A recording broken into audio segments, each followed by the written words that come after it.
A lot of big announcements coming out of Ford and Flat Rock today. So I don't know exactly where to start, but let's start with that $1.6 billion you won't be investing in a new plant in Mexico. Simply put, would you have made this same decision regardless of what the president-elect had said? Are you doing this because you don't need those cars to be made there, or because of the president-elect? Well, David, we would make the same decision, and the main reason for canceling the plant is our next generation Focus was going to be built in that plant, and what we've seen is a marked decline in demand of small vehicles here in North America. So we don't need that capacity, and we're going to take the Focus that was supposed to be produced there and produce it in an existing facility that we have in Mexico. So you would have made the same decision regardless of what the new administration was saying about this plant, because they'd been fairly critical. But you did, as I understand, talk with the president-elect and the vice president-elect today. Tell us about that conversation. Why did you give him a call? Well, first off, we wanted to let them know the announcements that we were making this morning. And they were very pleased that we were making the announcement of investing $700 million in our plant in Flat Rock, Michigan, to build two high-tech, an autonomous vehicle and a fully electric SUV. And they were also very pleased that we're going to be adding 700 jobs over the next couple of years, which builds on the 28,000 jobs that we've created in the last 5 years. So they were pleased with our part to contributing to economic development here in the U.S. But as you say, it was a Ford decision. It was not something that the president-elect can really go out and say he did this for America. Well, it was what's best for our business, but as you can imagine, David, we look at all factors as we make these kind of decisions, and clearly we see a more positive U.S. manufacturing business environment under President-elect Trump. We see the pro-growth policies that he's outlining and the tax and regulatory reforms.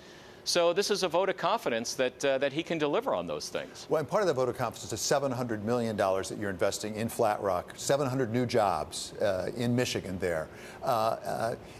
If you look at the overall Ford level of employment, will it go up by 700?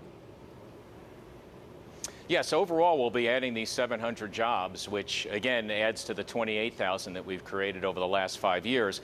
And David, as you know, even today, we are the largest employer of hourly automotive workers in the United States, and we're the largest producer of vehicles here in the United States, and we're one of the top exporters, and we're very proud of that. Mark, when you talk about exports and imports, we're all reminded today of the tweet that came out of the president-elect having to do with another car company, starts with a G, ends with an M, right, that had to do with the border tax adjustment. If the country went forward, it would require congressional action with a border tax adjustment. What would that do to Ford business across the Mexican border? Well, we'd have to look at it in total, and obviously the Congress that's about to take office is going to be debating that, so we'll stay very close to that and understand what it means for our business. But to put it into perspective, David, 80% of our sales here in the United States comes from vehicles that are produced here in the U.S. Less than 15% of our sales comes from imports from Mexico, and we're one of the top exporters. So it's not just looking at, will there be, for example, some kind of tax, border adjustment tax on imports, but we also have to look at exports, and that's what we'll look at as we look at the impact on our business. Well, and to get ahead of ourselves a little bit here, have you run the numbers? Because as you say, you're a major exporter, not just an importer. And as I understand the proposal for a border adjustment tax, you get a credit as you exported, just as you got a tax coming in. Net, would Ford be better off? Well, we're running the numbers right now. And as I mentioned, we are one of the top exporters, but we're going through those numbers right now to understand what it may mean for our business.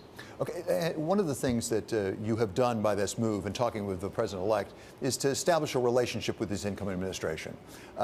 You've given them a gift in some sense. You did it because it was right for your shareholders, a gift nonetheless. What would you like to get back? And did you talk with the president-elect about things like fuel economy, things like currency manipulation, things like tax reform? What do you need at Ford back? Well, we informed the president-elect and the vice president-elect this morning. So, as we look at the business going forward, our priorities, what we'd like to see is very clearly a level playing field for trade in opening markets. We would love to see tax reform. Also, at the same time, regulatory certainty and regulations that are aligned with market realities. Those are the type of things that we would like to see going forward. And finally, Mark, as I say, there was a lot in this announcement, and I think everyone will be focused on Mexico and the conversation with the president-elect. There's also a lot in here about electrification of vehicles and what Ford sees as a future for EVs. Tell us about that part of the announcement. Well, this is a massive announcement for us because we're investing $4.5 billion in electrified vehicles, and we're going to be bringing out 13 electrified vehicles over the next 5 years.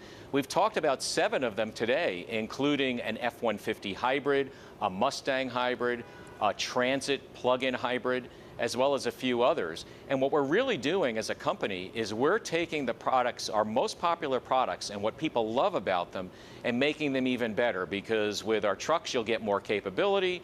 With our performance vehicles, you'll be able to get more performance from our sports cars. And of course, from our vans, you'll get more productivity. So it's a really big announcement and commitment on our part, and to lead in electrification here in the U.S. and globally. And leading, it strikes me, really finally, Mark, is terribly important, because you don't want to be caught behind as customers start to think about car companies and who is big in electrical vehicles. Can you be in a leadership position? Absolutely. You know, we are the #1 seller of plug-in hybrids here in the United States today, and the #2 seller overall for electrified vehicles. So we want to build on that. You can see that through our announcements today. And keep in mind, we only talked about 7 of the 13 electrified vehicles that are coming, so there's more to come.